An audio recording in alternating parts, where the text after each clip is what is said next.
हमने शुरू किया था विषय अंत तक विश्वास योग्य रहना। अंत तक विश्वास योग्य रह तो मैं तुझे जीवन का मुक्त दूंगा। प्रभु यीशु मसीह अपनी कलीसिया को संदेश दे रहा है, प्राण देने तक विश्वास योग्य रहना, तब जीवन का मुक्त दूंगा। प्रकाशित वाक्य 2 अध्याय निकाल लेंगे, 1 से पढ़ते हैं।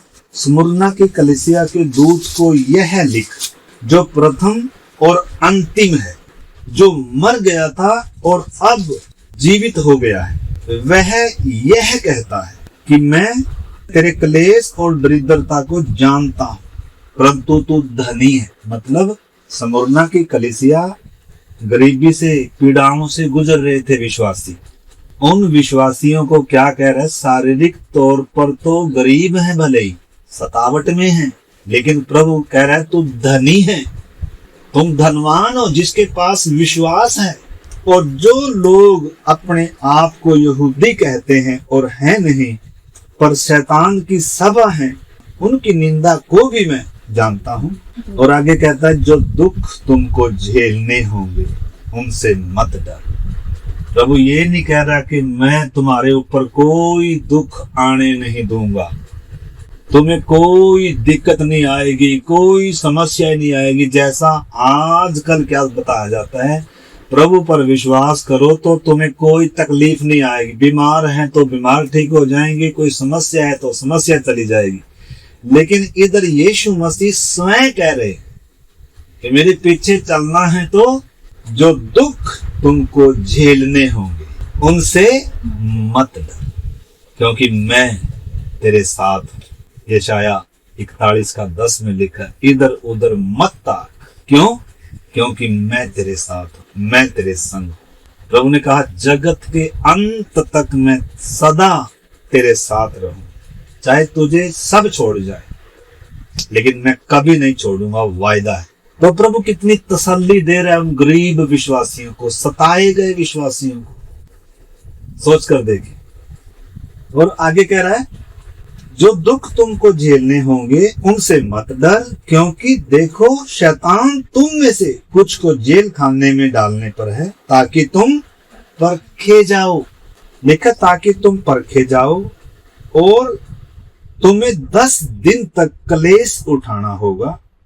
प्राण देने तक विश्वासी रहे तो मैं तुझे जीवन का मुक्त दूंगा। जिसके कान हो सुन ले कि आत्मा कलीसियाओं से क्या कहता है। जो जय पाए उसको दूसरी मृत्यु से हानि ना होगी। वास्तव में मृत्यु वो दूसरी मृत्यु, उससे डरना है, इस मृत्यु से डरना नहीं है। प्रभु ने कहा, लूका में भी लिखा है, जो तुम्हारे शरीर को घात करते हैं ना, या कर सकते हैं, उनसे कभी ना डरना। डरना किससे चाहिए? जो प्राण और आत्मा को किधर डाल सकता है? उस मृत्यु में डाल सकता है, उससे डरना चाहिए। तो हमने बात को समझने मेरे प्यारे भाई बहन, आज हम देखते हैं ना, इधर वास्तव में जो लिखा है ना, विश्वासी रहे, विश्वासी नहीं, असल में विश्वास योग्य है। विश्वास योग्य रहना, 3 बातें। एक तो अल्प विश्वास है, अल्प विश्वास, दूसरा है विश्वास, और तीसरा है विश्वास योग्य। तो परमेश्वर नहीं चाहता कि हम अल्प विश्वास में रहें। पतरस और यीशु मसीह के पीछे चल रहे थे, लेकिन उस झील में जब लेकर गया तो लहरों से डर रहे थे, कह रहे थे प्रभु तुझे हमारी चिंता नहीं, देखो हम तो मरे जा रहे। प्रभु ने क्या कहा है? अल्प विश्वासी। क्यों सुनेगा? अल्प विश्वासी मतलब अधूरा विश्वास। विश्वास तो है लेकिन अधूरा है, पूरा विश्वास नहीं है। और एक है पूरा विश्वास। जिन्होंने यीशु को अपना प्रभु मानकर, उद्धारकर्ता ग्रहण कर कर बपतिस्मा लेकर उसके पीछे चलने का फैसला किया, वो है पूर्ण विश्वास।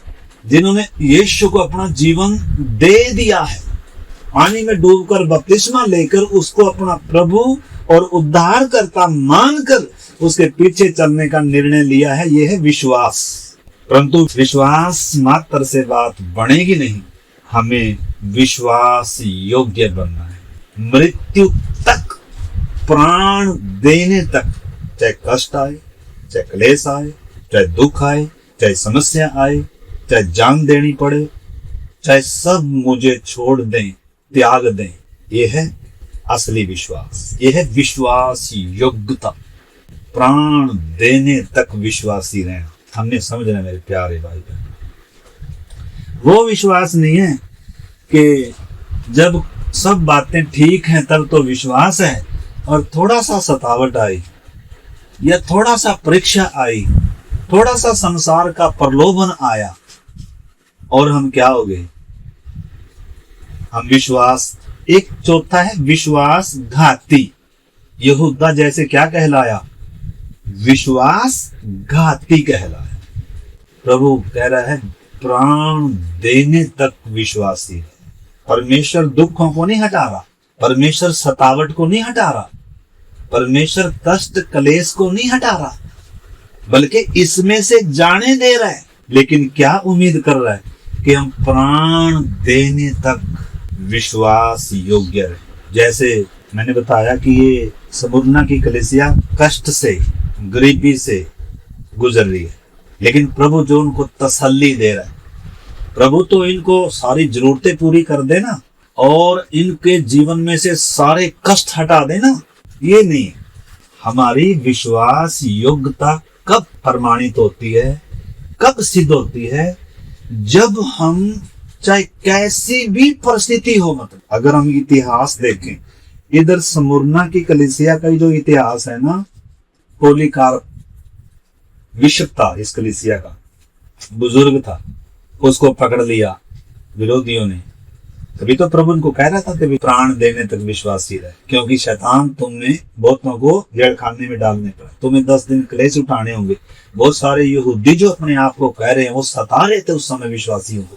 यहूदियों ने कितने विश्वासियों को मारा है। पौलुस भी जब साउल था वो भी कलीसिया को घर घर जाकर मारता था, बंदी गृह में डालता था। तो पॉलीकार्प बुजुर्ग था, उसको पकड़ लिया, उसको कहा यीशु मसीह का इनकार कर अगर जान प्यारी है तो। उसने कहा मैं 86 साल से उस महान यीशु मसीह के पीछे चल रहा हूँ और एक बार भी उसने मेरे साथ दगा नहीं किया, धोखा नहीं किया। वो विश्वास योग्य रहा मेरे साथ। और क्या मैं ऐसे विश्वास योग्य और वफादार प्रभु को इनकार करूं?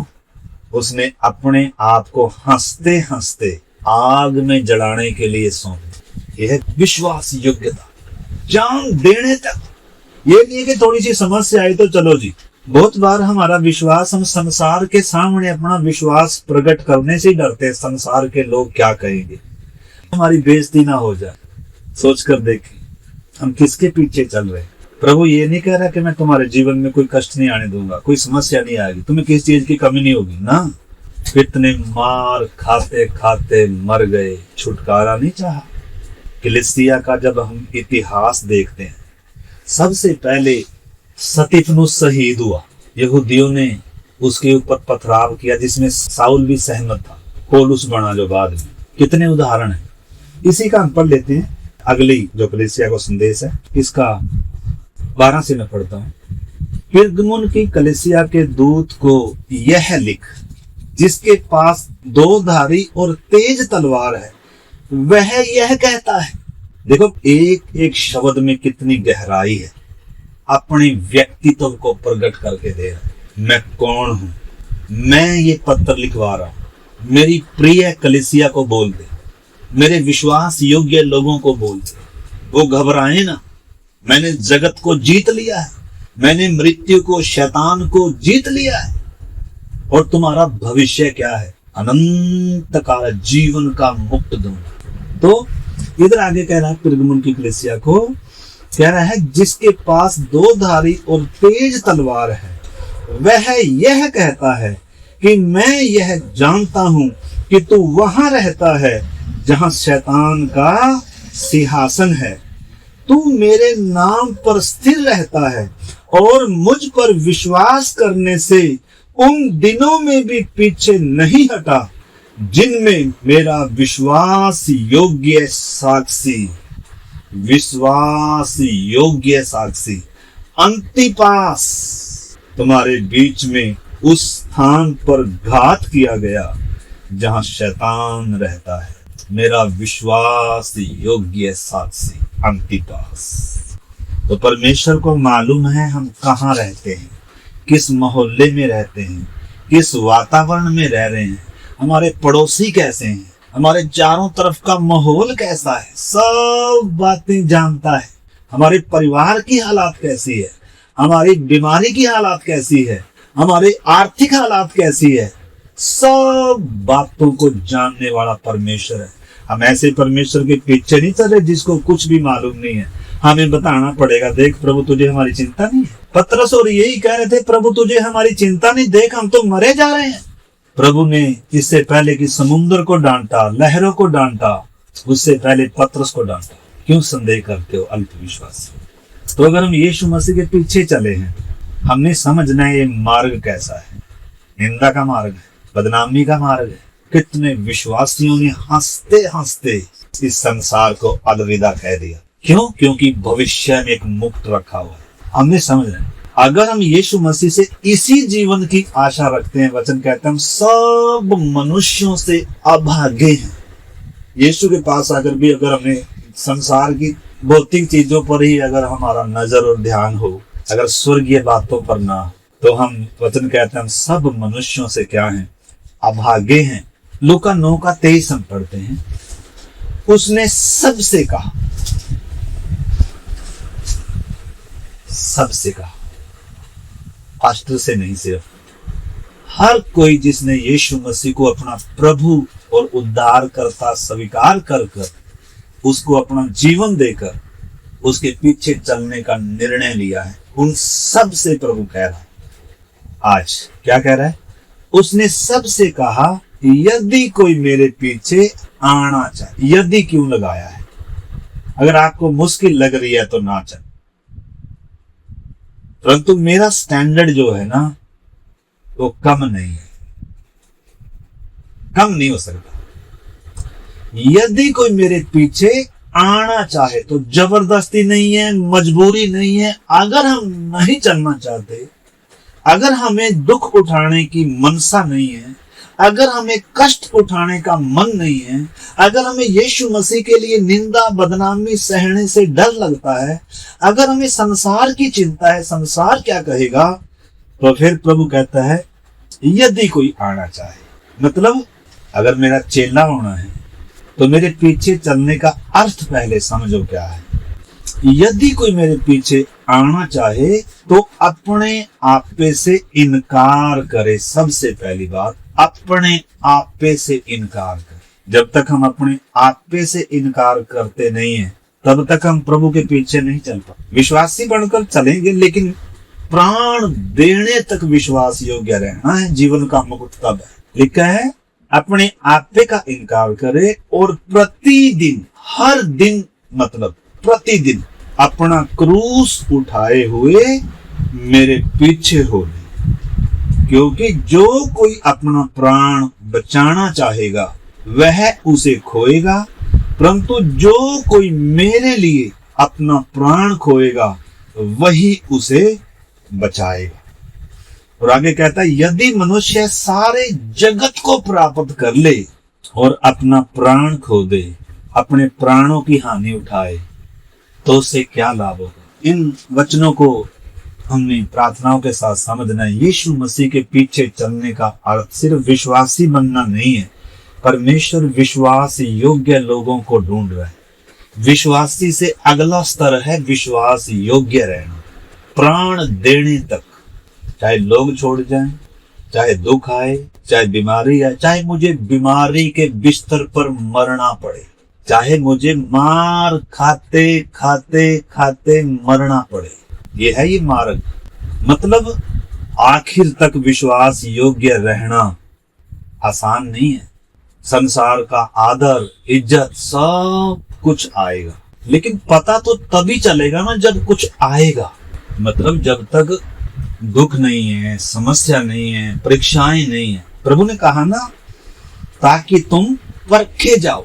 परखे जाना अति जरूरी है। परमेश्वर खाली विश्वास नहीं बल्कि परखा हुआ विश्वास मांगता है। परखा हुआ विश्वास। और विश्वास अक्सर परीक्षाओं के बीच में परखा जाता है, समस्याओं के बीच में परखा जाता है। दुख तकलीफ के बीच में परखा जाता है। हमारी विश्वास योग्यता कैसे परखी जाती है? जिस जगह पर हम रह रहे हैं, जिस कॉलोनी में हम रह रहे हैं, जिस नौकरी पर हम रह रहे हैं, विश्वास योग्य है। तो अपने कामों में विश्वास योग्य है, वो एक दूसरा भाग है। प्रभु ने मत्ती में 25 अध्याय में दृष्टांत दिया कि कोई साहूकार विदेश जाते समय अपने दासों को तोड़े देकर गया। एक को 5 तोड़े दिए, एक को 2 तोड़े दिए और एक को 1 तोड़ा दिया और उनसे बोला इससे के साथ लेन देन करो। ये दूसरा पहलू है। मतलब हमें जो भी चीज मिली है, हमें जो सुसमाचार मिला है, इसमें विश्वास योग्य रहना। जो हमें पैसा मिला है, जो हमें समय मिला है, इसमें विश्वास योग्य।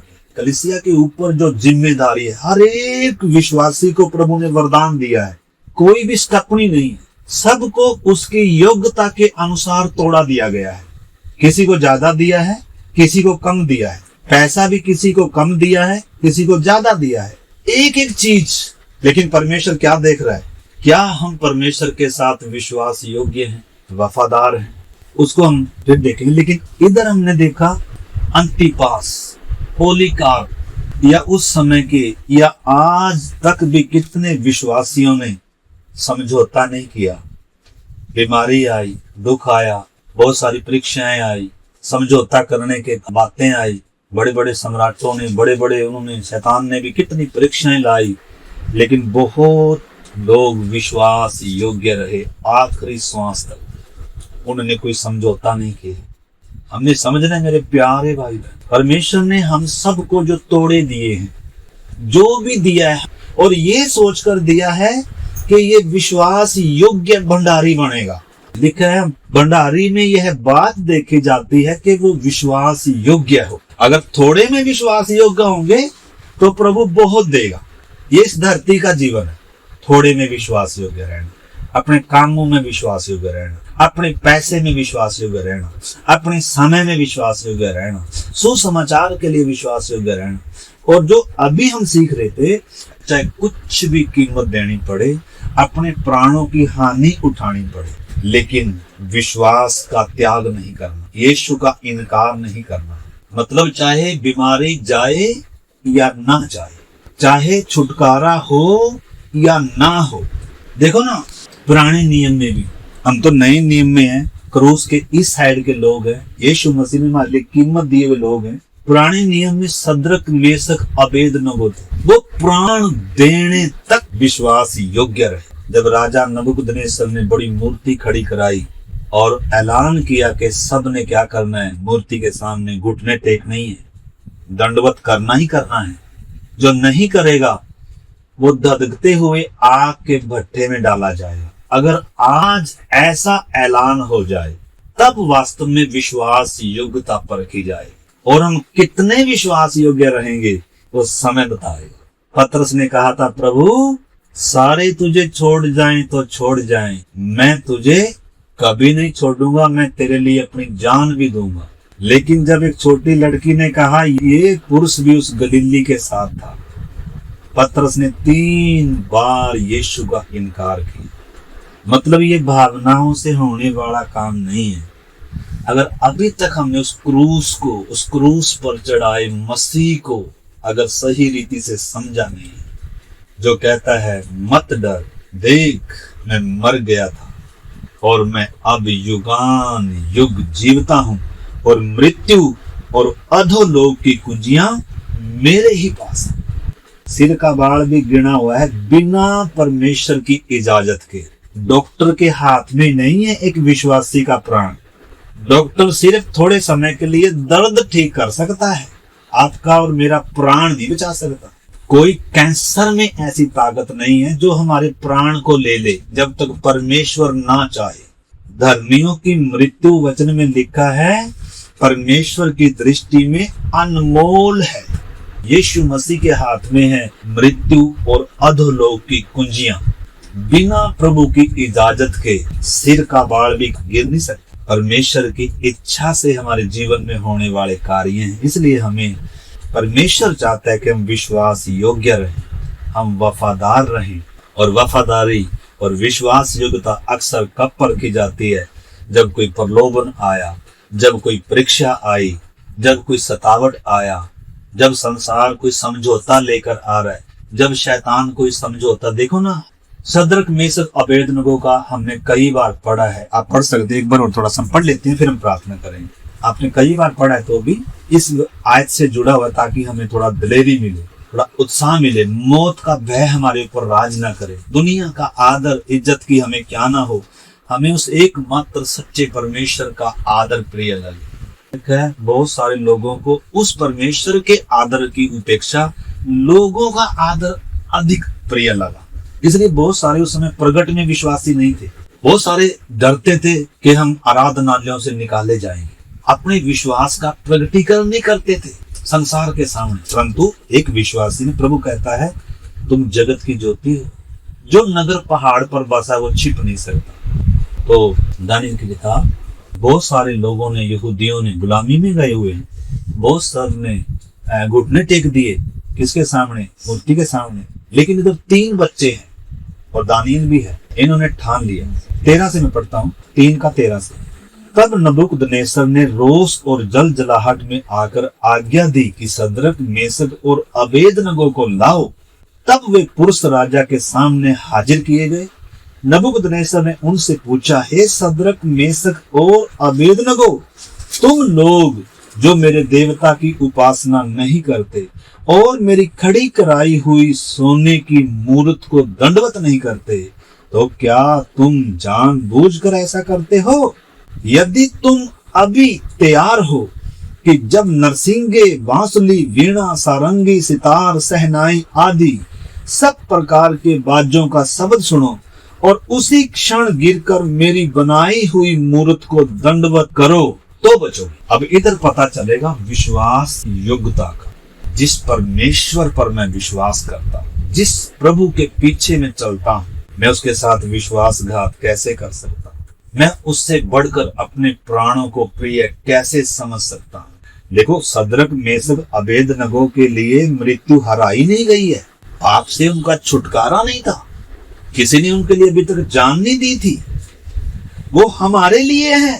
तो हमें सदरक मेसक अबेदनगो से कितना उच्च स्टैंडर्ड का हमारा विश्वास होना चाहिए, परमेश्वर वो देखना चाह रहा है। पहली सदी की कलीसिया में आज भी कितने लोग हैं जो अपनी जान को प्रिय नहीं समझते हैं, यीशु मसीह को प्रिय समझते हैं, जो संसार का आदर इज्जत के सम्मान का भूखे नहीं है। वो ये चिंता है मेरा परमेश्वर क्या कहे।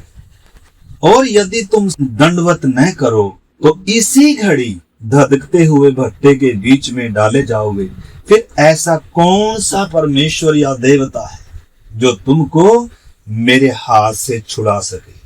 सदरक मेसक अबेदनगो ने राजा से कहा, हे राजा नबूकदनेस्सर, इसके विषय में तुझे उत्तर देने का हमको कुछ प्रयोजन जान नहीं पड़ता है। हमारा परमेश्वर जिसकी हम उपासना करते हैं, वह हमको तेरे धधकते हुए आग के भट्टे से बचाने की शक्ति रखता है, वरन हे राजा, वह हमको तेरे हाथ से भी छुड़ा सकता है।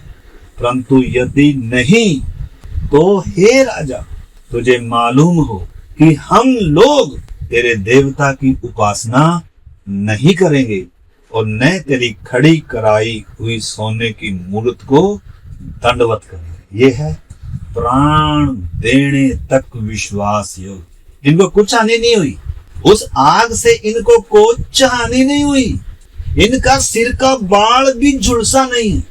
लेकिन बाकी जो इनको डालने वाले थे भट्टे में, वो जड़ मरे। लेकिन ये जो आग में डाले गए थे, इनके बंधन तो जड़ गए, लेकिन इनके सिर का बाल तक भी नहीं झुलसा। प्रभु यीशु मसीह पहले ही उधर आग के बीच में टहल गए। तो इस करके आज जो हम सीख रहे हैं, प्राण देने तक विश्वास योग्य रहे तो मैं तुझे जीवन का मुक्त दूंगा। और मत डर, थोड़े समय का क्या है। जब हम संसार में थोड़े समय, आपको मालूम है 7 साल का महाक्लेश आ, धरती पर आज तक ऐसा क्लेश आया ही नहीं है और ना उसके बाद कभी आएगा। बहुत सारी दुनिया खत्म हो जाएगी, इसमें लोग मौत मांगेंगे, मौत भी नहीं मिलेगी। ऐसे खतरनाक समय के सिरे पर हम खड़े हुए, मसीह विरोधी के प्रकट होने का समय, परंतु हमें अपने विश्वास को विश्वास योग्यता में बदलना है, प्राण देने तक विश्वास योग्य। आइए प्रार्थना। हमने देखा विश्वास योग्य अंतिपास, विश्वास योग्य तोलिका, विश्वास योग्य सद्रक मेसक अबेदनगो। कोई समझौता नहीं किया। जिस परमेश्वर की हम उपासना करते हैं वो जीवित परमेश्वर है। पौलुस कहता है जिस परमेश्वर पर मैं विश्वास करता हूं मैं उसे जानता हूं। परमेश्वर नहीं चाहता कि हम विश्वास से ही सिर्फ बने रहें, परमेश्वर चाहता है कि हम विश्वास योग्य बने। दूसरा तिमोती में 2 अध्याय में पौलुस तिमोथियुस को कह रहा है जो शिक्षा तूने मुझसे पाई है उन्हें उन विश्वास योग्य लोगों को सौंप। परमेश्वर हमारी विश्वास योग्यता देख रहे। क्या मैं अपने समय में विश्वास योग्य हूँ? क्या अपने पैसे में मैं विश्वास योग्य हूँ? क्या मैं संसार में रहते समय यीशु मसीह के लिए विश्वास योग्य साक्षी हूँ? क्या संसार से समझौता कर जीता? आइए हम अपने विश्वास को इन विश्वास के नायकों के साथ थोड़ा सा मिलान करें।